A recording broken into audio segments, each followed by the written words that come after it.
आज फिर एक नया क्वेश्चन लेकर हाजिर हुआ हूं। देखिए जरा, क्वेश्चन है the number of the real solution of the equation x into modulus of x plus 3 plus mod x minus 1 minus 2 is equal to 0। अब इसको हम डिस्कस करेंगे। इसमें हमारा जो कॉन्सेप्ट यूज होगा उसको समझिए, मॉड x। तो मॉड x क्या होगा मेरा भाई? ये x होता है जब क्या होता है x greater than equal to 0, और यही इसी का वैल्यू माइनस x होता है व्हेन x लेस देन 0। ये जो इसका डिफिनेशन है बस इसी पर बेस्ड ये क्वेश्चन है, बहुत टिपिकल नहीं है, मगर ये कॉन्सेप्ट बच्चे यूज नहीं कर पाते जिसकी वजह से टिपिकल हो जाता है। तो अब जरा ये क्वेश्चन देखिए, आपको क्वेश्चन है x plus 3 plus mod x minus 1 minus 2 is equal to 0। इसमें ये यहाँ पे मॉड है, यहाँ पे मॉड है। इसको जब हम 0 करते हैं तो x is equal to minus 3 होता है। इसको जब 0 करेंगे तो x इज इक्वल टू 1 आएगा। तो हमारे नंबर लाइन पर दो स्टेशन होगा, एक माइनस 3 एक 1। तो ये जो दोनों स्टेशन है पूरे नंबर लाइन को तीन पार्ट में डिवाइड कर रहा है। जब x लेस देन माइनस 3 है, x लेस देन माइनस 3 कब होगा? जब x लेस देन माइनस 3 होगा, यानी x प्लस 3 लेस देन 0 होगा। तो इसका वैल्यू क्या आएगा?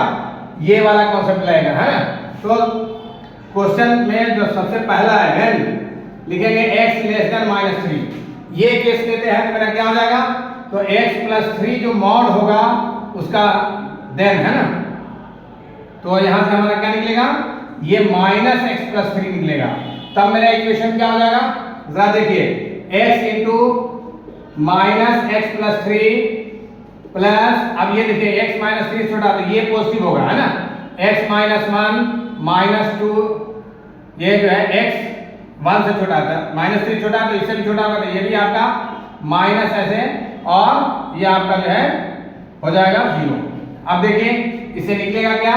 Minus x square minus 3x, है ना, minus x plus 1 minus 2 equal to 0। तो ये जो आपका रिलेशन निकला, इससे हमारा क्या निकलेगा? माइनस, सबको उधर ले जाइए तो x square plus 4x plus 1 is equal to 0। ये आपका इक्वेशन फॉर्म हो गया। अब इस इक्वेशन से आपका x का वैल्यू क्या होगा? माइनस b, क्योंकि ये तो फैक्टर होगा, तो क्या होगा? Minus b plus minus root under b square यानी 16 माइनस 4ac4 बाई 2 इंटू 1, है ना। तो ये हो जाएगा आपको minus 4 plus minus root 12 by 2। अब ये 4 रूट 3 हो जाएगा, इसमें निकलेगा तो 2 हो जाएगा। तो यहाँ पर आंसर आ जाएगा माइनस 2 प्लस माइनस रूट 3, नीचे 2 कैंसिल हो जाएगा, ठीक है। अब ये देखिए यहाँ पर आ गया दो इक्वेशन, है ना, दो सोल्यूशन आ गया इसका value. x is equal to हो गया माइनस 2 प्लस रूट 3 और माइनस 2 माइनस रूट 3। मगर यहाँ पर हमारा x लेस देन माइनस 3 है, तो इसलिए ये नहीं हो सकता। हमारा क्या होगा? ये होगा। तो वन सॉल्यूशन, है ना, इसलिए x is equal to minus 2 plus 3 ये इनवैलिड हो गया, इनवैलिड, है ना, नॉट एक्सेप्टेबल लिख सकते हैं। तो x का वैल्यू क्या आ जाएगा आपका? Therefore x is equal to minus 2 minus root 3, ये वन सॉल्यूशन, एक सॉल्यूशन हमको मिल गया। यानी केस जब हमारा x का वैल्यू लेस देन माइनस 1 होगा तो हमारा जो केस बना उसमें हमारा एक सॉल्यूशन निकला। तो क्वाड्रेटिक से दो सॉल्यूशन, मगर एक सॉल्यूशन क्या रहा है जो निकला वो माइनस 3 से बड़ा नंबर हो जा रहा है। तो हमारा कंडीशन ही फुलफिल नहीं हो रहा है। कंडीशन क्या रहा है कि x लेस देन माइनस 3 होना चाहिए। तो ये आंसर एक्सेप्टेबल होगा, एक, यानी एक सॉल्यूशन आपका मिल गया। दूसरे में आइए कि व्हेन x जो है आपका इस प्लेस पे हो, यानी इसके बीच में हो, यानी कि minus 3 less than x less than 1। तो अब माइनस 3 लेस देन माइनस 3 और 1 के बीच में है x, तो इसका ये वाला मॉडुलस का वैल्यू जो होगा तो हमारा क्या आएगा? x इंटू एक्स प्लस 3, ये पॉजिटिव हो जाएगा। क्योंकि हमारा माइनस 3 से बड़ा नंबर लेना है, यानी x प्लस 3 ग्रेटर देन 0 है, तो x plus 3 is equal to क्या हो जाएगा? x प्लस 3 हो जाएगा, मगर ये निगेटिव हो जाएगा, माइनस x माइनस 1, ठीक है, माइनस x माइनस 1, ठीक है, और ये माइनस 2 इज इक्वल टू 0। तो यहां से क्या सॉल्यूशन निकले भाई? x square plus 3x minus x, है ना, plus 1 minus 2 is equal to 0। ये आ गया आपका। अब यहां से इक्वेशन में क्या निकलेगा मेरे भाई? x square plus 2x minus 1 is equal to 0। तो यहाँ पर x का वैल्यू क्या होगा? Minus 2 plus minus b square यानी कि 2 का स्क्वायर 4 और माइनस माइनस प्लस 4/2। तो यहां से आपका निकलेगा क्या, देखिए जरा, -2 प्लस माइनस ये 2√2 होगा अपॉन 2, यानी कि -1 प्लस माइनस √2। तो ये यहाँ 8 था, 8 से 2√2 है, तो -1 प्लस -2√2।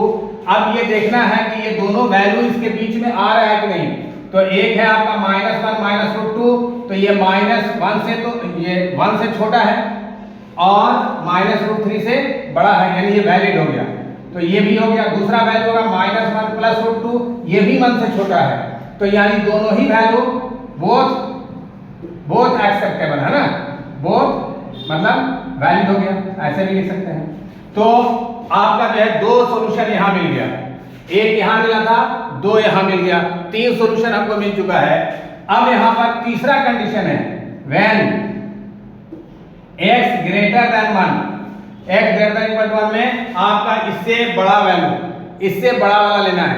तो यहां पर ये दोनों वैल्यू क्या होगा, ये दोनों ही ग्रेटर देन 0 के केस में आ गया, यानी x + 3 1 से जब बड़ा है तो x + 3 क्या होगा, ग्रेटर देन 0 होगा, है ना। यानी कि x + 3 x + 3 लेंगे, ये भी x - 3 को भी, x - 1 को भी हम x - 1 लेंगे, तब आपका इक्वेशन हो जाएगा x × x + 3 प्लस x - 1 - 2 = 0। ये कंडीशन होगा।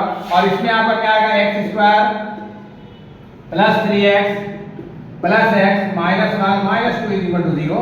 तो ये आ जाएगा x² प्लस 4x माइनस 3 = 0। अब यहाँ पर देखिए क्या आएगा भाई, x बराबर आ जाएगा -4 plus minus b² minus 4ac तो 16 और माइनस माइनस प्लस 12 आएगा /2। अब ये 28 हो गया, तो 4 × 7 2 रूट, यानी कि -4 प्लस माइनस 2√7/2 आ गया। तो यहां से निकलेगा आपको -2 प्लस माइनस √7। अब देखिए ये 1 से बड़ा नंबर है, 1 से बड़ा नंबर, तो देखिए कि 1 से बड़ा आता है क्या। अब देखिए क्या एक है आपका, x का वैल्यू आया -2 प्लस √7 और -2 माइनस √7, तो ये तो 1 से बड़ा एकदम क्लियर है कि नहीं होगा, क्योंकि नेगेटिव नंबर है दोनों, है ना। तो -2 माइनस √7 नेगेटिव, ये इनवैलिड हो गया।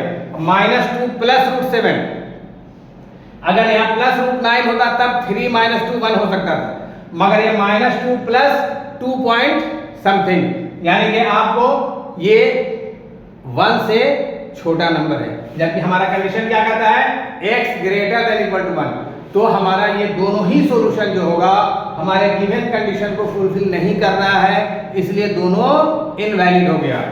दोनों क्या हो गया, इनवैलिड, बोथ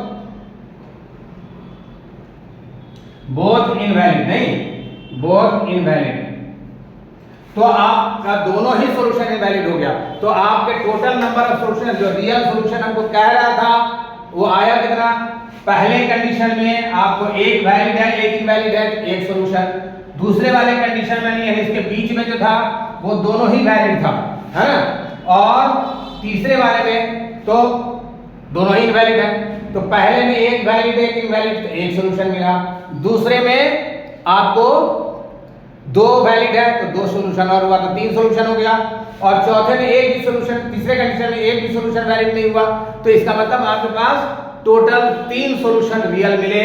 तो इसमें ऑप्शन ढूंढिए कौन सा होगा, यहाँ 4 कह रहा है, 5 कह रहा है, 2 कह रहा है, 3, तो आंसर आपका डी हो गया।